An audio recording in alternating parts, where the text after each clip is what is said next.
Eric, Basketball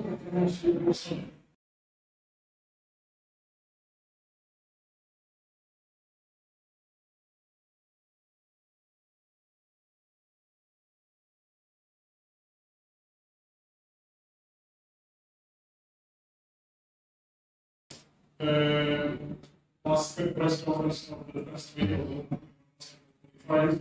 Welcome, coach, and arrived. Just with your thoughts on this game against Nigeria, especially after you Nigeria had after basketball a few months ago in Uganda. Yeah, tough day for us.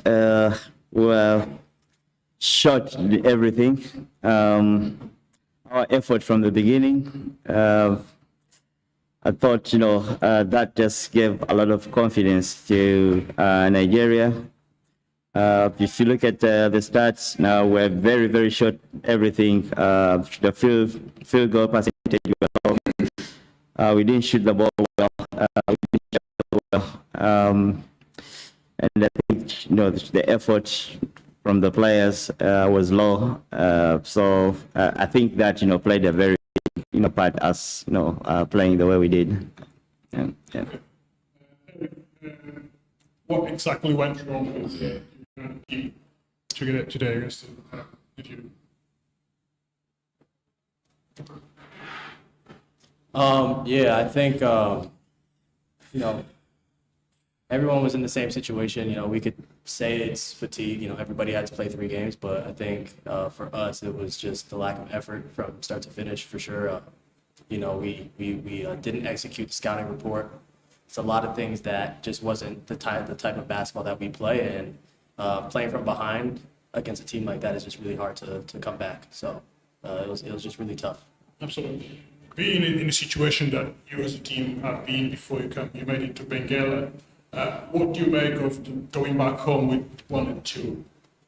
Yeah, I always think there's something to take away from it. I think, our situation wasn't ideal, but nonetheless, I think there's something that we got out of these games. There's something that, you never want to be 1 and 2 going into the next window and be, in the bottom tier. But I think that we can learn from these games. I think that going into the next window that, the more guys that we add, the more time that we have to prepare, I think that's going to really help. Nonetheless, it just comes down to us playing our type of basketball. So, yeah. Coach, with regards to the next window, what can we expect from the Uganda national team for Silverbacks? Yeah, well, we've got to reflect, see what we are doing wrong, especially in terms of preparation. I think we came into this window not well prepared, for sure. Despite that, having 1 win, I think should, just get us, going. We know second window is always tough, so we have to be well prepared. And as a team, as a country, we're going to sit down, we're going to reflect on this, and just come back better. I know with good preparations, with the type of game that we play and players that we have, I think we will be better. We'll be good. Coach, what needs to be done to avoid such situations? It's basically preparation, really. You can't play this level when you're not prepared, and this is something that we have learned a lot. And it's unfortunate that we've done this twice. Afrobasket and now this. But as a country, we have to be better. Yeah, for sure. Question from Eric. Eric, what lessons have you taken from these 3 games here in Uganda? Kind of like what he said, preparation matters, right? I think the more prepared we are, the higher chances we have of playing our type of basketball on a consistent basis from the first quarter to the fourth. And, that's the main thing. Like, preparation is just the main thing. It's crucial for us. It's so crucial. And it's the only real lesson that we we could take from this. You know, I mean, our situation just wasn't ideal. I mean, when we think about Uganda basketball, we look back on time and think, where did Uganda come from? From since the FIBA 2015, the team keeps progressing and progressing and progressing. What do you think is the reason behind that towards the team? Yeah, it's the core guys. It's Jimmy, it's Tony, it's Oxy, it's the core guys that built the thing, and the coaches that developed them, and Coach George and Coach Mike Schmitz, like those guys do an amazing job of getting guys together and building something. Like they just do a tremendous job of making it what it is now. And it started with those core guys. They've been through it all. They've been through the bottom, and it's just like a good thing to see it pay off. You know what I mean? It's just it's satisfying outside looking in, knowing what they came from, hearing the stories that they had to go through when they first started traveling and making these tournaments, qualifying, and it's amazing. So I'm just grateful to be a part of it, and I think that it's still growing. Absolutely. I mean, you are one of this college basketball in the US and Canada and so on. What's your experience been like playing for the Silverbacks? It's been amazing. Honestly, I've learned a lot about African basketball in a short amount of time. The physicality of it, the how crazy these games can be, and how up and down it could be. It's been my favorite brand of basketball to play. Honestly, it's the most meaningful basketball that I've ever played in my life, and I look forward to representing it every time that I have the chance. So it's been awesome. It's been really amazing. Question for both of you. Uganda reached the qualifiers after basketball. What is the limit for this team? Well, we've come from far, like you said, and every time we play these type of games, we want to be better. I thought we've been building this team, and us getting to the quarterfinals after basket means a lot for us in the program that we're trying to build, and it gives us a lot of confidence, and just to know that actually we belong here. So us playing World Cup qualifiers, a big deal for us. Again, we try as much as possible to represent our country the best way we can, and I thought this group of guys did a fantastic job. Circumstances that we were in, came in, played 3 games, had one win and 2 losses. We want to build from that, and just keep developing, just keep getting better.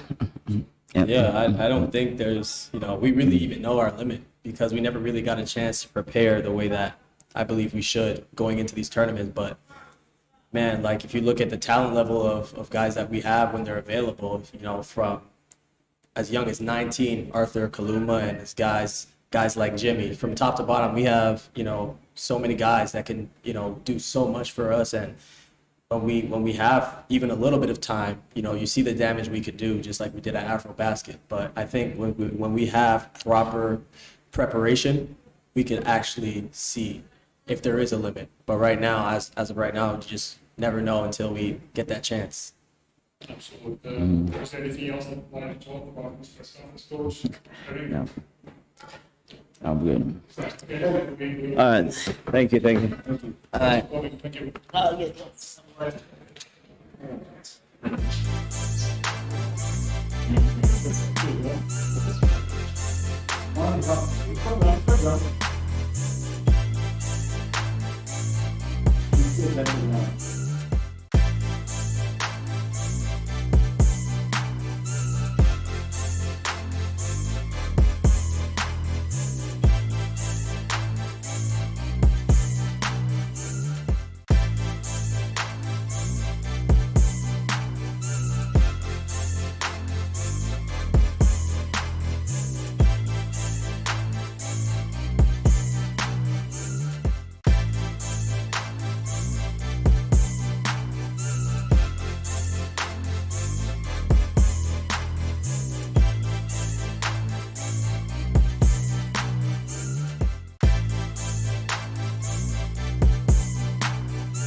Good evening, everybody. Welcome to the last press conference of the first week of the African Cup qualifiers here in Uganda. We now have with us Nigerian head coach Julius Mossi and Yo. Gentlemen, welcome, and please your remarks about this last game here in Uganda. Thank you. I agree. It was a good victory for us. It's really hard to come out here and win. These teams are all tough. We didn't have any practice time to really put the team together on the fly. So for us to continue to get better and better every game and end on a positive note was exactly what we wanted to do. Yep, I agree with everything. You know, I had a very short time to put a team together, and we just get better by every game. And all the African championship is very hard. It's tough basketball. It's not easy, you know. So I thank God that we come up and get a win. Dear team captain, after your team lost to Cape Verde on day one, what was your message to your teammates, and how did you regroup in time to win to straight win? We just had to keep fighting. You know, it was really tough getting here. Traveling, we didn't have our full team. We were severely handicapped from that standpoint. And, you know, we just missed a lot of shots because that was essentially our first practice together. So the message was to keep fighting, stay resilient, and let's continue to get better game by game. And that's exactly what we did. It's still a long way to go until the end of the African qualifiers. I mean, what can we expect from this Nigerian team come the third winner of the African qualifiers in June, July? You can expect to see the number one team in Africa. You know, that's what you guys can expect to see. You know, this window, like I said, we were all severely handicapped, but the next window's in July. So we'll have our full roster of players, practice time, guys that have played together for a while. So, you know, for those people that are starting to think that Nigeria fell off, you know, you'll see come July why we still believe we're the number one team in Africa. It's been almost 10 years since you first played for your national team in Venezuela, Olympic qualifying tournaments. What exactly would be your message to keep this program be more consistent, shall I say? You know, there's a lot of things, but really, you know, what happened, right? What's going on right now, obviously, is a little bit unfortunate with our basketball federation. So there's some things that I can't really talk about right now. So that severely handicapped the players that we were able to select. But overall, you know, we all as Nigerians, we have a duty to take this program to new heights. And the younger generation, they all feel the same way that we do. So we just need to have the right people in place that have the same attitude as the players, and we'll be just fine. Highly respected across African basketball, and just so you offering your jersey to a young boy, what's your message to young African players wishing, you know, dreaming about becoming a professional basketball player? Pursue your dreams. You know, I love Africa. I love being Nigerian. I love being the captain of this team. I love playing with all these guys. And Africa has shown me love since the very beginning, really. You know, I've been coming to Africa since I was a kid. So, you know, to be able to represent the great country of Nigeria, to be able to represent my village, to be able to represent the East along with Coach, it's priceless. Coach, can we expect Julius Mossi to be back for the next window as the head coach of the Nigerian national team? It's possible. Yeah. The federation have to work things out. If you are to stay as the head coach of the Nigerian national team, what plans do you have in mind to keep this program being successful at the end of the African qualifiers?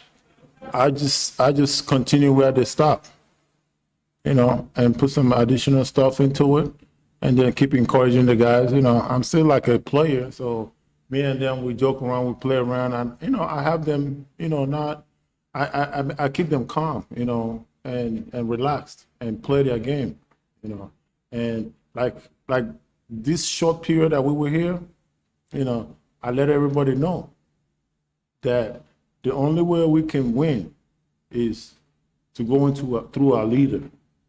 So whatever we do, let's get them going first. That's the only way we can go. If everybody's trying to push us or push, it's not gonna work. So it'd be like everybody trying. But once we get our leader going, we all go together. And they bought into it, and it worked. Our first game, we lost our first game. You know, I told them, don't even worry about it. That's just a practice that we didn't have. Hi, Uganda Onianso, 17 years old, played alongside you. What do you make of that young player? It's the future. Plain and simple. Yeah. Telling you guys now, it's the future. Do you talk to him about, basketball, what he needs to improve on, and things? Any advice? Don't really try to talk to him too much because he's so young and you don't want to overwhelm him. So you want his natural ability to take over. But man, he's very special, as you've seen out there. He's probably going to continue to keep growing. He's still young. He's 17. He's very skilled. He's an above the rim athlete. He's going to be a problem defensively, especially once he starts to fill out. So it's going to be his team pretty soon. So it's going to be exciting to watch. How many more years are we going to see Ike Diogu done in the Nigerian national uniform? National team? I don't know. You know, as long as I can continue to play and help these guys and be effective, I'll continue to be here. But even when I leave as a player, you know, I'm still going to be around because I put a lot of time into this program, and I can't step away until I see it through. And some people say, well, when will you see it through? You know, when Nigeria's at the top, not just the top of Africa, but the top of the world. And that's the type of talent that we have and that I believe in. And so, you know, we got a lot of work to do. And as I always tell people, it's just an honor to put on the jersey. Just one last question. I think it was a bit of a shock for some people, at least for myself, not seeing your name on the Nigerian squad for the Tokyo 2020. Your thoughts on that? Well, it was disappointing. It was very disappointing. You know, as I've always said before, I didn't agree with the decision, but, you know, certain decisions were made. Like I said, there's a lot of stuff going on with the Basketball Federation. You know, we didn't see eye to eye on that decision. I didn't see eye to eye with the coach on that decision. But once the decision was made, I had to focus my attention on cheering for the guys because I was happy for the guys and I didn't want to be a distraction. So wasn't going to put out any negative statements or anything. But, you know, I consider myself to be a 3-time Olympian because I helped qualify for 3 Olympics. Did that decision affect your decision as well to play at Afrobasket in Kigali? Nah, it didn't affect my decision.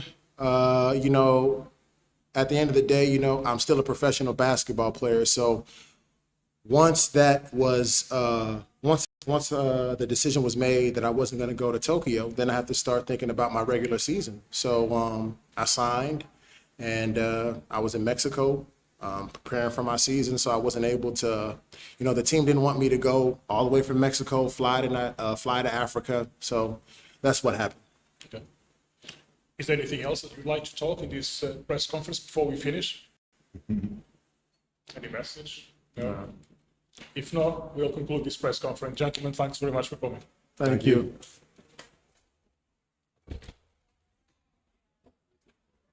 you.